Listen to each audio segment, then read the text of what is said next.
সবশেষ এই শনিবার আপনারা রাজধানী ঢাকার সোহরাওয়ার্দী উদ্যানে যে বিশাল সমাবেশ করলেন, এ ধরনের আয়োজনের খরচ কিভাবে সংগৃহীত হয়? আপনি বা আপনারা কি নিজেদের ফুল টাইম রাজনীতিবিদ হিসাবে পরিচয় দেন, নাকি আপনারা পেশা হিসাবে কি উল্লেখ করেন? অর্থাৎ আপনাদের আয় রোজগারটা আসলে কিভাবে হয়? জনাব মুফতি ফজল। যেমন ধরেন আমরা কোন দিনদার, আমি একজন মুসলমান। জি। আমার মূল পরিচয় হচ্ছে মুসলমান। জি। মুসলমানের কাজ হলো দাওয়াত। কাদের মাঝে দাওয়াত দেবো? ফিজাতিন নাস, গোটা মানবের কাছে দাওয়াত দেওয়া আমাদের দায়িত্ব। এক কথা, যেহেতু মুসলমান, ইসলাম পালন করা আমার দায়িত্ব। ইসলামের মধ্যে যাহা কিছু আছে সবকিছু আমি পালন করবো। নামাজ আছে, রোজা আছে, হজ আছে, জাকাত আছে, কলেমা আছে, ইসলামকে প্রতিষ্ঠিত করার ব্যবস্থা আছে, মানুষকে সেবা করা, অন্যায় মোকাবেলা করা, ন্যায়কে প্রতিষ্ঠিত করা। অর্থাৎ ইসলামের মধ্যে যতগুলি কাজ আছে সমস্ত কাজগুলি আঞ্জাম দেয় একজন মুসলমানের কাজ। সেই হিসাবে আপনি আমাকে মুসলমান বলতে পারেন। মুসলমানদের মধ্যে ব্যবসা আছে, বাণিজ্য আছে। যেমন আমি একজন ব্যবসায়ী, আমার ফাইজান কোম্পানি আছে, আমার নিজের বিক্রি আছে।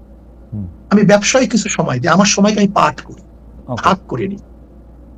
আমি আমার পরিবারের জন্য একটা সময় নির্ধারণ করি, আমি ব্যবসার জন্য কিছু সময় নির্ধারণ করি। অধিকাংশ সময় আমাদের দাওয়াতি কাজে ব্যস্ত হয়, দাওয়াতি কাজে থাকে।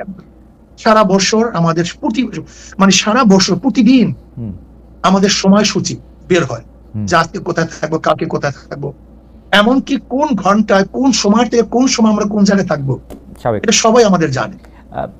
মানে আপনি আমাকে একজন মুসলমান মনে করতে পারেন, আর মুসলমানের যে দায়িত্বগুলি সেই দায়িত্বগুলি পালন করার একজন ব্যক্তি হিসেবে আমাকে চিহ্নিত করতে পারেন।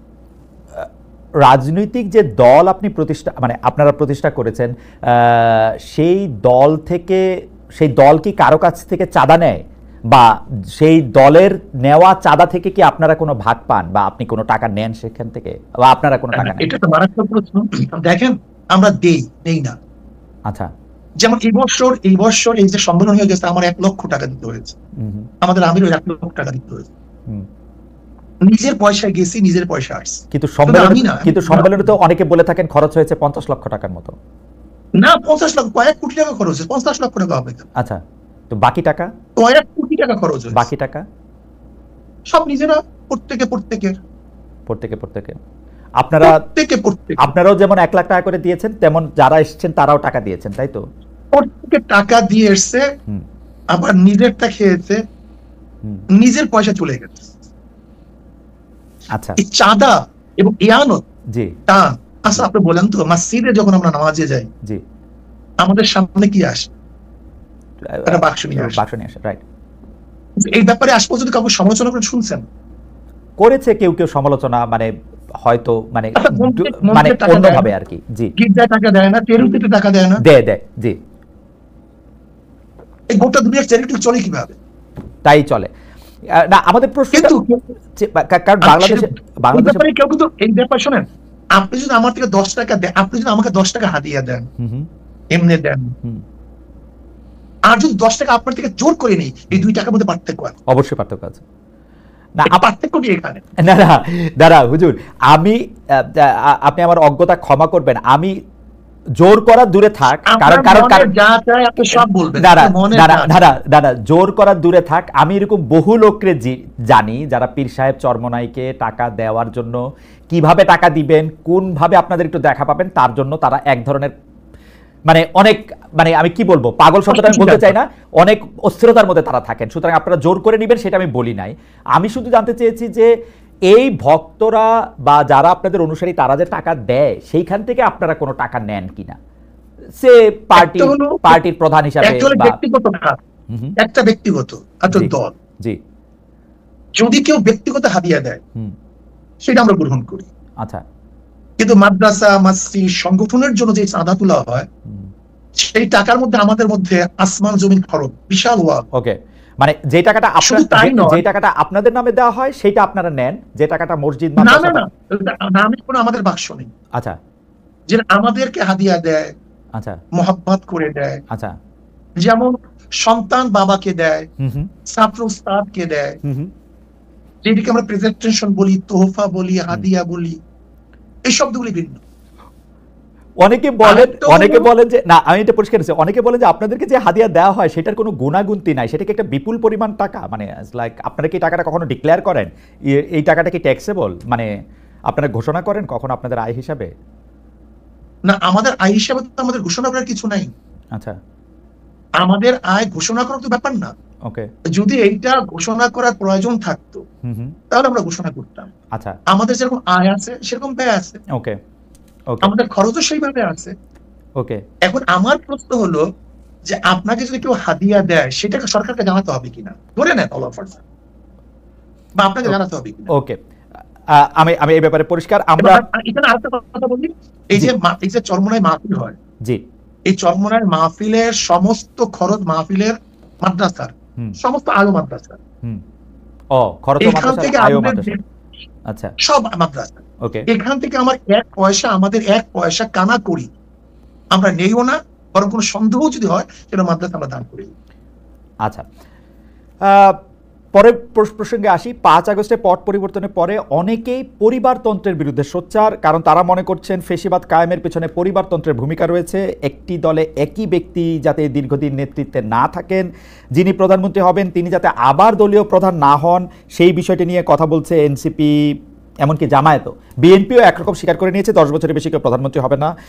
আমি যদি আপনাদের দলের কথা বলি, সেইটার ক্ষেত্রে পরিবারতন্ত্র বা দলের ভিতরে 1-2 জনের সর্বময় ক্ষমতা, এই বিষয়ে আপনার মতামত কি, মানে এইটা আপনি আসলে কিভাবে দেখেন? আমি এইভাবেই দেখবো, আমি পরিবারতন্ত্র বলতে আমি কিছু বুঝি না, ব্যক্তিতন্ত্র বলে আমি কিছু বুঝি না। আমি মনে করি 10 বছর বা 5 বছর এটা কোনো সাবজেক্ট না। চোর যদি একদিনও থাকে চেয়ারে থাকে, সে চুরি করবে। দুর্নীতিবাজ যদি একদিনও মানে চেয়ারে থাকে, সে দুর্নীতি করবে। আর ভালো মানুষ যদি 100 বছরও চেয়ারে থাকে, সে দুর্নীতি করবে না। কিন্তু আমার মূল প্রশ্ন হলো চেয়ারে বসছে কে,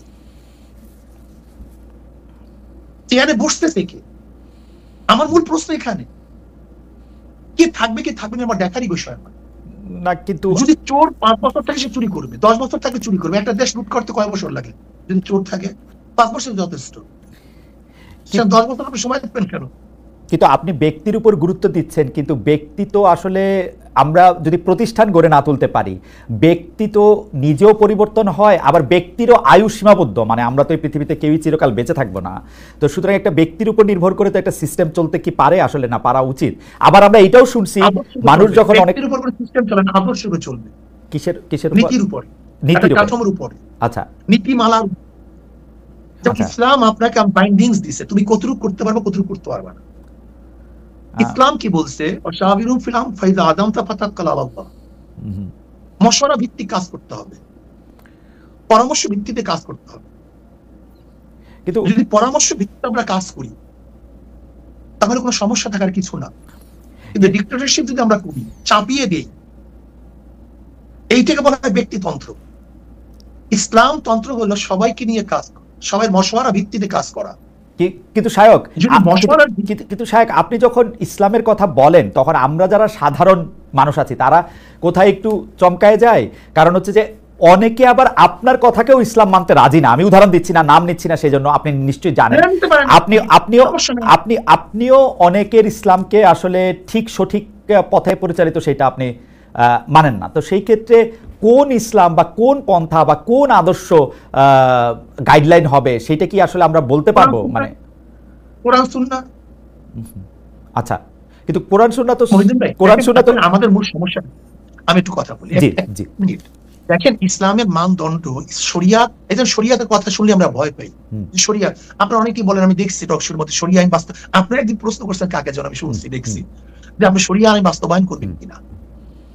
আসলে শরিয়া আইন বাস্তবায়ন করার মাধ্যমে তো মানুষের ফায়দা। শরিয়া শব্দের অর্থ, শরিয়া শব্দের অর্থ আইন, আইন প্রণয়ন করা, আইন বাস্তবায়ন করা। শরিয়া শব্দের অর্থ রাস্তা। ওকে, তার মানে হলো একজন মানুষকে সুপথে চলার জন্য, তাকে বাঁচাবার জন্য যে পদ্ধতি, পন্থা, প্রক্রিয়া গ্রহণ করা, সেইটা তো শরিয়া।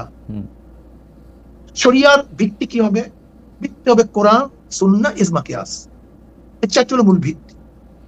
এই 4 ভিত্তির উপরে যদি আপনি চলতে পারেন তাহলে কোনো জায়গায় সংঘাত নাই, সমস্যা নাই। না কিন্তু হুজুর, কিন্তু শায়েখ প্রবলেমটা কোথায় আমি আপনাকে বলি। প্রবলেমটা হচ্ছে আপনি যে কথা বলতেছেন সেই কথার সূত্র ধরে, সেই কোরআন সুন্নাহ এবং সেই শরিয়ার কথা ধরে, ধরেন ইজমা কিয়াসের সূত্র ধরে আমাকে জামাতে ইসলামীর একজন আলেম, জামাতে ইসলামীর আকীদা বিশ্বাস করেন বা জামাতে ইসলামের রাজনীতি বিশ্বাস করেন এরকম আলেম বলছেন যে তিনি বা তারা যে ফতোয়াটা দিতেছেন, তারা যে পথটা দেখাচ্ছেন সেটাই পথ। এবং যেই পথ দেখে আমি বলতেছি যে যেই পথ দেখে আপনি বলতেছেন যদি জামায়াত ক্ষমতায় যায় প্রথম কওমি মাদ্রাসা বন্ধ করবে, এটা তাদের ফার্স্ট টার্গেট। এই জামাত যেখানে সেখানে লাগবে যেখানে ইসলাম ধ্বংস হয়ে যাবে। আমি পাশাপাশি আরো বলতে পারি, আমি রাজনৈতিক দল ধরে বললাম, আপনি জানেন মাওলানা আব্দুর রাজ্জাক আরেক ধরনের কথা বলেন। আমরা কোথায় যাব আর কি সেটা যদি বলতেন। বলতে পারেন, কোনো সমস্যা নেই। কিন্তু শায়েখ আমরা যদি এই জায়গার মধ্যে থাকি তাহলে আমরা আসলে একটু আরেকটু বিভেদের মধ্যে পড়বো কিনা। শুনতে পাচ্ছেন? জি আমি এখন শুনতে পাচ্ছি, জি বলেন। না, যে দেখেন আমরা যখন মতনৈক্য করি, যেমন ধরে নেন আপনার সাথে আমরা জমি নিয়ে দ্বন্দ্ব হতেই পারে, কিন্তু তখন দরকার কি দলিলের। ঠিক আপনার সাথে আমার একটা কোনো একটা মতনৈক্য হতেই পারে, ইসলাম নিয়ে আমি বলে আমি সঠিক, আপনি বলে আপনি সঠিক, এটা আমি আশ্চর্য হওয়ার কিছু নেই। কিন্তু তখন আসবে দলিলের, যার দলিল শক্তিশালী তার কথা সঠিক, আর যার দলিল দুর্বল তার কথা দুর্বল। কাজে এখন সেই বহস আমি যাবো না, রাইট, এখন সেই বহসের জায়গা না, রাইট, আমি মূল ভিত্তি বললাম, রাইট, মূল ভিত্তি দলিল। ওকে ওকে ওকে ওকে ওকে কিন্তু আমরা একদিন আপনার কাছে আলাদা করে শুনবো, আজকে সেটার জায়গা না। মানে দলিলও যে সাবজেক্ট টু ইন্টারপ্রিটেশন, ওইটার আমরা কি করবো? ধরেন আপনার ইন্টারপ্রিটেশন আর আরেকজনের ইন্টারপ্রিটেশন একই দলিলের যে আলাদা হইতেছে সেটারও আমরা আসলে কি করব? কারণ হচ্ছে এর জন্য যে যেটা মানবে, যে যেটা মানবে, যে যেটা মানবে। ওকে, কেউ যদি এফ এ মানে আর আর এস মানে, হ্যাঁ সিএস মানে, তখন আমরা বলবো এখন বিএস হয়েছে কিন্তু বিএস মানে। ওকে ঠিক আছে, সিএসআরএস এবং বিএস দিয়ে সুন্দর উদাহরণ দিয়েছেন।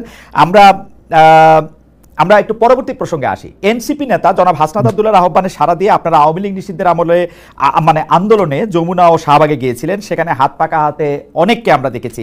সরকার আওয়ামী লীগের কার্যক্রম নিষিদ্ধও করেছে, কিন্তু এরপর থেকে সোশ্যাল মিডিয়ায় অনেকে আলোচনা করছেন, আমাদের ঘোষণায়ও অনেকে মন্তব্য করেছেন, ইসলামী আন্দোলন বাংলাদেশ গত 15 বছরের সুবিধাভোগী, অর্থাৎ আপনারা গত 15 বছরে সুবিধা নিয়েছেন। বিএনপি জামাত বর্জন করেছে এমন কিছু স্থানীয় নির্বাচনে আপনারা অংশ নিয়েছেন। আপনাদের অনুষ্ঠানে সাবেক তথ্যমন্ত্রী, যাকে আসলে নানা মানে পররাষ্ট্রমন্ত্রীও বটে, যাকে নানা অভিধায় অভিহিত করা হয়, সেই ডক্টর হাসান মাহমুদের মতো প্রভাবশালী বিতর্কিত আওয়ামী লীগ নেতার পুরনো ভিডিও এখনো আমরা দেখতে পাচ্ছি, যেখানে তারা আপনাদের সঙ্গে বসে আছেন। কেউ কেউ এমন মন্তব্য করছেন যখন যারা ক্ষমতায় থাকে আপনারা তাদের সঙ্গে তাল মিলিয়ে চলেন। একটু আপনার মন্তব্য শুনবো। এইটা ভুল বলছেন, যখন যারা ক্ষমতায় থাকে ইসলামী আন্দোলন তাদের সমস্ত সমস্যাগুলি, দুর্নীতিগুলি তুলে ধরে, এটা বলতে পারেন। আচ্ছা, আপনি কি দেখেছেন সেখানে শুধু হাসান মাহমুদকে, সেখানে কি বুলু সাহেবকে দেখেন নাই? দেখছি, আমার পাশে দেখছি। তা সেটা বললেন না কেন? না, বুলু সাহেবকেও দেখছি, হাসান আমার স্বরাষ্ট্রমন্ত্রীর সাথে জি আপনি বলেন, আপনি শেষ করেন তারপর আমি বলবো। আমি শেষ করি। আপনার হাসান মাহমুদ সাহেবের সাথে আমার বক্তব্য মানে আমাদেরকে বসতে দেখছেন, কিন্তু তারপরে আমি যখন বক্তব্য দিয়েছি তখন এই বক্তব্য দিয়েছিলাম সেটা তো তুলে ধরলেন না। ওই একই স্টেজ আপনি দেখুন সেই বক্তব্য, যে আপনারা বিএনপি বলছেন আমরা এইটা করছি, আওয়ামী লীগ বলছেন আমরা এইটা করছি, কিন্তু কে কত দুর্নীতি করছেন সেটা তো বললেন না। ওই স্টেজে বক্তৃতা দিয়েছি, আপনি শোনেন সেই বক্তৃতা। কিন্তু শায়ক ওই বক্তব্য অনেক বেশি সুগার কোটেড, নাম্বার 1। নাম্বার 2 হচ্ছে আপনি বঙ্গবন্ধুকে নিয়ে, শেখ হাসিনাকে নিয়ে, শেখ হাসিনা যখন প্রধানমন্ত্রী ছিলেন সেই সময় যে বক্তৃতা করেছেন, এখন কি সেটা রিপিট করতে পারবেন বা রিপিট আপনি করতেছেন? শেখ হাসিনাকে নিয়ে আমি তারই কোনো বক্তৃতা করি। শেখ হাসিনাকে নিয়ে কোনোদিন প্রশংসামূলক, বঙ্গবন্ধুকে নিয়ে, শেখ সাহেবকে নিয়ে কেন বক্তৃতা করেছি, এটা কি এখন করবেন কিনা আবার? 100 বার শোনেন, কেন করবো সেটা আমি বলি। আমি বললাম না আমি কোনো জিনিস রোজাত করি নাই, তো কোনো জিনিস রোজাত করিনি। ওকে, যখন শেখ সাহেবের মূর্তি টানানো হয়েছিল তখন আমি কি বক্তৃতা করেছিলাম, যে 72 বছর পরে যদি লেনিনের মূর্তি ক্যারিয়ান দিয়ে তুলে সাগরে ফেলে দেয় তাহলে আজকে হোক কালকে হোক এই বুড়িগঙ্গা এই মূর্তিকে ফেলানো হবে। এই বক্তৃতা আমার, আমি শুনছি না, আমি জানি না, এবং সেইটা দেখছি। শেখ সাহেবের নিয়ে যে বক্তৃতা করেছিলাম এটা কি বলতে চেয়েছি, দেখেন শেখ সাহেবের পরিবার কিন্তু এদেশে আসছে ইসলাম প্রচার করার জন্য। আমার মূল উদ্দেশ্যটা কি ছিল? শেখ সাহেব প্রথম কেন অ্যারেস্ট হয়েছিলেন? হিন্দুদের মাধ্যমে তিনি অ্যারেস্ট হয়েছেন মুসলমানদেরকে বাচ্চা পাওয়ার জন্য। আমি কি বলেছিলাম, শেখ সাহেব প্রথম কি রাজনীতি শুরু করেছেন? মুসলিম লীগ পাকিস্তানের পক্ষে রাজনীতি শুরু করেছিলেন। শেখ সাহেব তিনি এইটা করছেন সেইটা করছেন বলছিলাম কেন? নাস্তিকরা শেখ সাহেবকে ধর্মনিরপেক্ষবাদ নাস্তিকপন্থী বানাবার চেষ্টা করছিল। আমি আওয়ামী লীগকে তখন স্মরণ করে দিতে চাই, মূল ভুলবেন না, এদের পরিবার ছিল ইসলামের দাওয়াতে, কিন্তু সেখান থেকে ভেঙে যদি তারা নাস্তিকতা ধর্মনিরপেক্ষ চাপিয়ে দেয়, তার মানে নিজের সাথে সে আত্মঘাতী করছে। ওই সময় শেখ হাসিনাকেও আপনি তারিফ করেছিলেন ওই একই বক্তব্যে, আপনি একই লাইনে বলেছিলেন যে শেখ হাসিনাও সেই বাবারই উত্তরাধিকার, আমার যতদূর মনে পড়ে, আমি একটু আগে শুনেছি, এবং তিনিও একই রকম ভালো মুসলমান, তিনি ভালো কাজ করছেন। এটা বলিনি, আমি বলছি সেই পরিবারে, ওকে, আমি তার পরিবারকে ইঙ্গিত করে তাকে সজাগ করতে চেয়েছি যে আপনার বাবা দাদি দেখলে মুসলমান, তারা পীর ছিলেন, তারা দাওয়াত দিয়ে এসেছেন, আপনি ইসলামের খেলাফ, ইসলামের বিরোধী কোনো কাজ করতে পারেন না। যেরকম কোন ছেলেকে কেউ যদি সতর্ক করায় তখন তার বাপ দাদার কথা বলে, তোমার বাবা এরকম ছিল, দাদা এরকম ছিল, ওকে, তুমি এই কাজ করতে পারো না। আমার এটি উদ্দেশ্য ছিল। কিন্তু শায়ক, আপনি correct me if I am রং, আপনি কি ওই সময় সাবেক প্রধানমন্ত্রী সরকারের শেখ হাসিনার সরকারের এই 3টা খারাপ নির্বাচন, সীমাহীন দুর্নীতি, এগুলি নিয়ে আসলে কোনো এরকম একটা অবস্থান নিয়েছিলেন যেটা আপনার শক্তি দিয়ে আপনি আসলে নিতে পারতেন? আজকে আপনারা যে অবস্থা দেখেন, বক্তব্য নাই, এমন কোনো বক্তব্য নাই যে বক্তব্যে শেখ হাসিনার এবং তার 14 গোষ্ঠী এই মন্ত্রী পরিষদের আওয়ামী লীগের দুর্নীতি তুলে ধরি নাই, এমন কোনো বক্তব্য আমার ছিল। আমার একটা রিডিং হইলো আপনারা সেই সময় প্রধান শত্রু হিসাবে গণ্য করতেন হচ্ছেন জামায়াতে ইসলামীকে, তারপরে আওয়ামী লীগের মন্ত্রীদের কিছু দুর্নীতির কথা আপনি বলতেন, কিন্তু বাংলাদেশের যে মানুষের উন্নয়ন, বাংলাদেশের মানুষের সুবিধা, সেগুলির কথাও বলতেন। তার ফলে সরকার, মানে সেই সময়কার সরকার একরকম খুশি হতো পীর সাহেব চরমনায়ের উপর বা শায়েকে চরমনায়ের উপর, যে তারা আসলে আমাদের পক্ষেই থাকছেন, মানে আমার রিডিং আর কি ওই সময়কার ব্যাপারে। না, সেই রিডিংটা কেন আপনার মধ্যে অনুভূতি কেন হয়েছিল? কারণ আপনারা জামায়াতের খুব সমালোচনা করছেন, তারপরে হচ্ছে সরকার প্রধানের সমালোচনা আপনারা সরাসরি করতেছেন না, 2-1 মন্ত্রী বা 2-1টা ঘটনার কথা বলে বলতেছেন। আমার মনে হয় আপনার কাছে এটা দৃষ্টিগোচর হয়নি, আমার মনে হয়। আচ্ছা ঠিক আছে, আমি আবার চেক করব না, কিন্তু একটা বক্তব্য, জি, আমি পল্টনে আপনার সরোয়ার দিতে বলেছিলাম যে শেখ হাসিনা, আপনি শুনে সে বক্তব্য, জি, আমি শুধু একটা এরকম 50টা বক্তব্য দিতে পারবো, জি, যে শেখ হাসিনা আপনাকে ভারত বাঁচাতে পারবে না, আপনাকে বাঁচাতে পারবে না, আপনাকে পুলিশ মিলিটারি আপনাকে বাঁচাতে পারবে না, আপনাকে ভারতে অবশ্যই ভাবতে হবে। সে বক্তৃতা শুনিয়ে না আপনি, অনেক আগের বক্তৃতা। আচ্ছা ঠিক আছে, আপনি যদি বলে থাকেন সেটা আপনার, মানে শেখ হাসিনার দুর্নীতি বা শেখ হাসিনা এইরকম খারাপ 3টা নির্বাচন দিয়েছে, এটা যদি আপনি বলে থাকেন সেটা ঠিক আছে। আমার দর্শকরাও নিশ্চয়ই শুনেছেন, শুনবেন, আমিও শুনেছি সরকারের প্রতি আপনার সমালোচনা ছিল, কিন্তু সেইটা ছিল হচ্ছে 2 বা 3 নাম্বারে সরকারের প্রতি আপনি মাননীয় সাহেব, সরকার প্রধানের প্রতি ইউ আর সফট, সরকার প্রধানের প্রতি। না, এটা ভুল, এই মেসেজ আপনার কাছে সম্পূর্ণ ভুল। আচ্ছা ঠিক আছে, সম্পূর্ণ ভুল। আচ্ছা আমি পরবর্তী প্রশ্নে আসি। সরকার প্রধানের ব্যাপারে আমি যে মন্তব্য করেছি এরকম বক্তব্য আজ পর্যন্ত কেউ দেয়নি। আচ্ছা আমি একটু পরবর্তী প্রসঙ্গে আসি। সেইটা হচ্ছে যে এই শনিবার সোহরাওয়ার্দী উদ্যানে আপনাদের যে মহাসমাবেশ মঞ্চে জামাতের একাধিক নেতাকে আমরা দেখলাম, এনসিপির অন্যতম শীর্ষ নেতা আক্তার সাহেবকে দেখলাম, গণ অধিকারের নুরুল হক নূর সাহেবকে দেখলাম, কিন্তু বিএনপির কেউ সেখানে ছিলেন না। বিএনপিকে কি আপনারা দাওয়াত দেন নাই? আপনারা বিএনপি বিরোধী একটা বড় জোট করতে চাইছেন, এটাই কি আপনাদের উদ্দেশ্য? না, আমরা পিআর সিস্টেম নির্বাচন চাই। আচ্ছা, যেহেতু বিএনপি পিআর সিস্টেম চায় না, ওকে, আমাদের মূল বক্তব্য ছিল 3টা: সংস্কার, বিচার, পিআর সিস্টেম নির্বাচন। ওকে, কাজে যেহেতু এই পিআর সিস্টেমে নির্বাচনে যারা ঐক্য, আমরা তাদেরকে দাওয়াত দিয়েছি। বিএনপি যদি ঐক্য ছিল না, যেমন দাওয়াত দিইনি। বিএনপি যদি আগে বলে আমরাও পিআর বিশ্বাসী, আমরা তাদেরকে দাওয়াত দেবো, ভবিষ্যতে সমস্যা নেই।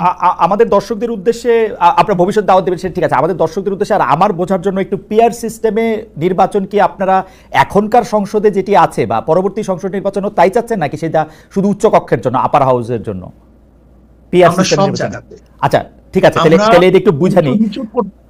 প্রত্যেক সিস্টেম আমরা পিয়ার সিস্টেম নির্বাচন। আচ্ছা, পিয়ার সিস্টেমে যদি আপনারা নির্বাচন চান, তাহলে কি এই 300 আসনে যে নির্বাচন হবে সেই নির্বাচনে কোনো ব্যক্তি বা এমপি নির্বাচিত হবে না তাইলে, তাই তো?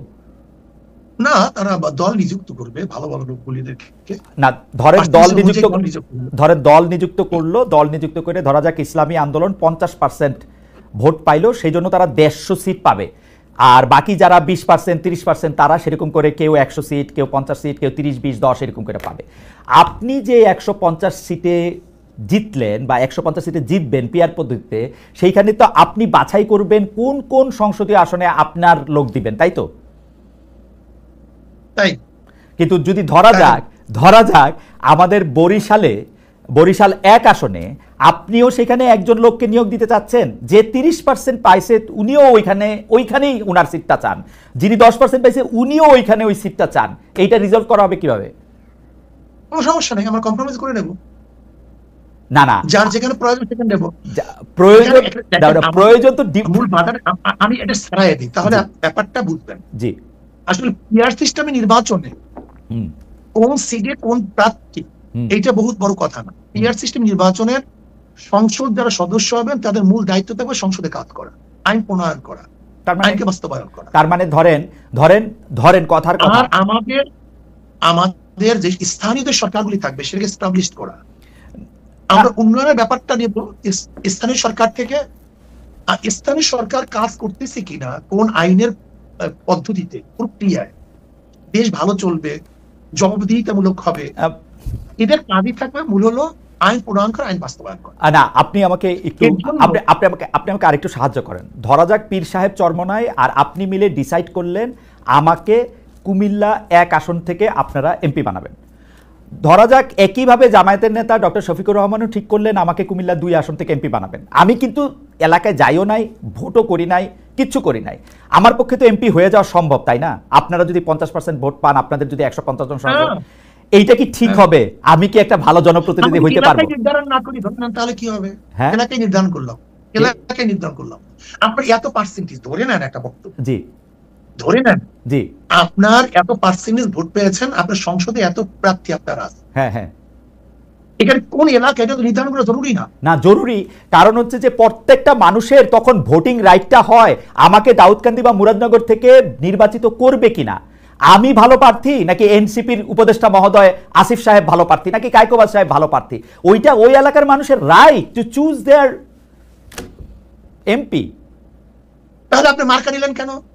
মার্কা নিছি তো হচ্ছে আমার আদর্শটাকে কম কথায় বলার জন্য, যাতে ব্যালটে আমার আদর্শটা থাকে, মানুষ জানবে আমি ইসলামী আন্দোলনের লোক, ইসলামী আন্দোলনের আদর্শটা মানুষ জানবে আপনার মাধ্যমে। আপনি তো আর সব জায়গায় যাইতে পারবেন না, আমি আপনার বায়াতটা দিয়ে মানুষকে বলবো যে আমি হাত পাখার লোক, হাত পাখা হচ্ছে এটার আদর্শ, এই জন্য আমি মার্কা নিছি। কথা বলবেন একটু বলি? জি জি জি, ধরে নেন আপনার আসলে তো মূল মার্কা, যেই ব্যক্তি নির্বাচনে অংশগ্রহণ করছে সেটা মার্কা নির্বাচন না করে তাহলে সেই ব্যক্তি কি কোনো নির্বাচিত হতে পারবে? ধরে না কেউ হতে পারবে, অধিকাংশ পারবে না, অনেকে পারে। মূল তো মানুষের ভোট দিতে আসেন আদর্শকে, রাইট, আদর্শকে। যদি আদর্শকে ভোট দেয় আদর্শ ক্ষমতায় যাবে, না ক্ষমতায় যাবে সংসদে। না আমি একটু অল্প একটু বলি, আমি বছর 30 ধরে এই মাঠ পর্যায়ে সাংবাদিকতাটা দেখি, তো অনেক সময় কি হয় সাহেব জানেন, ধরেন আপনার আদর্শ দিয়া আপনি আমাকে হাত পাখা দিলেন, মানুষ আমাকে আগ্রহ করে নিল, কিন্তু আপনি আমাকে না দিয়ে আমার বন্ধুকে দিলেন, মানুষ হাত পাখার আদর্শে থাকলেও তাকে নিতে রাজি না, তাকে কিন্তু ফেল করায় দেয়। এখানে আদর্শ ইম্পর্টেন্ট, ব্যক্তিও ইম্পর্টেন্ট সায়ক। আপনি শুধু আদর্শ দিয়ে পাঠাইলে কাউকে আপনি নির্বাচিত করে আনতে পারবেন না, এখানে দুইটাই গুরুত্বপূর্ণ। অবশ্যই অবশ্যই, কিন্তু আমি মনে করি ধরে নেন আমরা 10 জনের নির্বাচন অংশগ্রহণ করলাম 10 পার্টির থেকে, একজনে ভোট পাইছে 10,100, আর 90,000 মানুষ তার বিরুদ্ধে, তার 90,000 মানুষ কি তার প্রতিনিধিকে মানে সিলেকশন করতে পারছে? না, গণতন্ত্রের মজাটাই তো এটা, গণতন্ত্রের মজাটাই তো হচ্ছে বেশিরভাগ মানুষ যাকে পছন্দ করে সেই হচ্ছে নির্বাচিত করবে, মানে শাসন ক্ষমতায় দায়িত্ব পাবে, সেটাই তো। এখানে 10,000 মানুষ, আপনার 90,000 মানুষ তো আপনার বিরুদ্ধে, তার মেজরিটি হলো কিভাবে? না না, মেজরিটি হওয়ার দরকার নাই তো, বেশিরভাগ সবচেয়ে বেশি মানুষ যেটা করবে 10,000 মানুষ থাকুক, আমরা গণতন্ত্রে সেইটা বাধ্য করতে চেষ্টা। গণতন্ত্রের অনেকগুলি পার্ট আছে মহিউদ্দিন, আপনি নিশ্চয়ই জানেন গণতন্ত্রের পদ্ধতি কিন্তু একটা না, গোটা দুনিয়ার মধ্যে গণতন্ত্র ভিত্তিক নির্বাচন পদ্ধতি একটা না। না আমি জানি একটা না, প্রচুর। আমাদের দেশে একসময় মৌলিক গণতন্ত্র ছিল, আমাদের প্রেসিডেন্ট নির্বাচন করে এখন পদ্ধতি ভিন্ন। আমার কাছে কি মনে হয় শায়ক, আমার কাছে কি মনে হয় জানেন, আপনি আমাকে কারেক্ট করেন ইফ আই এম রং, আমার কাছে মনে হয় যে আপনারা তড়িঘড়ি করে এই পিআর সিস্টেমের কথা বলতেছেন, পিআর সিস্টেমটার ভালো মন্দ বিবেচনা না করে, সম্ভাব্যতা বিচার না করে আপনারা পিআর সিস্টেমটা করার সময় এইটাও ভুলে গেছেন যে একটা 300টা আসনে আপনার 300টা ব্যক্তি গুরুত্বপূর্ণ। আপনি মনে করতেছেন শুধু মার্কাটা পাস করে আসলেই হবে, এরপর আপনি টেবিলে বসে 10টা লোককে আপনার ইচ্ছা মতো নিয়োগ দিবেন। This is not fair. আমাকে কথা বলতে জি জি বলেন বলেন। দেখেন, যদি আমি বর্তমান প্রচলিত নির্বাচনের কথা বলি, সেখানেও কিন্তু মেরিট ডিমেরিট আছে। আপনার পিআর সিস্টেমে নির্বাচনে মেরিট ডিমেরিট অবশ্যই আছে, কিন্তু আমরা দেখব মেরিট ডিমেরিটের মধ্যে কোনটার গ্রহণযোগ্যতা বেশি, কোনটার গ্রহণযোগ্যতা কম। আমার একটা ছোট্ট আবেদন, আমি জানি যে হুজুর আপনি অনেক লজিক্যাল লোক, আপনার সাথে আমি মানে তর্ক করার মানে দৃশ্যতা ক্ষমা করবেন, কিন্তু আপনি দেখেন যে এটার মধ্যে অনেকগুলি প্র্যাকটিক্যাল প্রবলেম আছে, সেজন্য আমি বলছি আমার কিচ্ছু আসে যায় না, আমি খুব ভালো করে জানি আপনি আমাকে এমপি নমিনেশন দিবেন না, সো আমার কোনো স্বার্থ নাই। আমার চেয়ে অনেক মানে যোগ্য লোক আছে, তাদেরই দিয়েন, কিন্তু আপনি এটা দেখেন পরীক্ষা করে যে এটার মধ্যে আসলেই ঝামেলা আছে, আসলেই ঝামেলা। একটু কথা বলি, পিআর সিস্টেম নির্বাচনের দাবিটা কিন্তু আমরা এই গত 28 তারিখ করি নাই। পিআর সিস্টেম নির্বাচনের দাবিটা কিন্তু আমরা 2008 থেকে শুরু করেছি। ওকে, আর দেখেন আপনি এবং আমি যেটা তর্ক করতেছি পিআর সিস্টেম নির্বাচনে, করা স্বাভাবিক, প্রত্যেকের মত ভিন্ন থাকতেই পারে, এটা আমি কোনো আপসেট না, প্রত্যেকের মত ভিন্ন থাকতে পারে, বরং মত ভিন্ন থাকার মধ্যেই তো মজা। কিন্তু আমি একটা কথা মনে করি, 170টা দেশের মধ্যে 91টা দেশে পিআর সিস্টেম নির্বাচন। দেখেন আমাদের দেশের প্রেক্ষাপট, এখানে নমিনেশন মানে এখানে চোর ডাকাত বদমাশরা সে নির্বাচিত হয়, এখানে আমরা নির্বাচনে ইনভেস্ট করি না। হুজুর আমি আপনার সাথে একদম একমত, কিন্তু আপনি একটু পরীক্ষা করে দেখবেন এই 170টা দেশের মধ্যে যে 91টা দেশে পিআর সিস্টেমে ইলেকশন হয়, সে তারা পিআর সিস্টেমে ইলেক্টেড বডিটা পার্লামেন্টারি প্রসেসের কিনা, তা হয়তো না প্রেসিডেন্টের ক্ষেত্রে। যেমন আমি জার্মানির কথা বলি, জার্মানির পিআর সিস্টেম কিন্তু পিআর সিস্টেম হলো এটা অসম্ভব জটিল, আমি একদিন আপনার সাথে এটা নিয়ে আলোচনা করব না, এটা পিআর সিস্টেম আসলে কিরকম, ফ্রান্সের পিআর সিস্টেমটা কিরকম সেইটা আলাদা একটা জটিল, এটা লাগাতার এরকম বললেই হবে না যে এটা পিআর সিস্টেম। হাওয়েভার আমাদের অনেকগুলি প্রসঙ্গ রয়েছে হুজুর, আপনি আমার শুধু আবেদন, খালিদ ভাই আমি তো এর জন্যই বলেছি যে ডেমোক্রেসির পদ্ধতিটা কিন্তু গোটা দুনিয়ার মধ্যে এক, আমি সেটাই বলেছি। অ্যাবসলিউটলি। আমার শুধু আবেদন আপনি নিজে, আমার আবেদন আপনার কাছে, কারণ আপনাকে তো সবসময় পাবো না, আপনি নিজে যে পিআর সিস্টেমটার কথা আপনি বলছেন সেটা একটু পরীক্ষা করে দেখেন, আমার আর কোনো আবেদন নাই, এটা জাস্ট আমার একটা আবেদন। পরীক্ষা আমি ভালো মনে করছি, কিন্তু বক্তৃতা করেছি। আচ্ছা, পরীক্ষা আপনি অলরেডি করে ফেলছেন? আচ্ছা ঠিক আছে, থ্যাংক ইউ।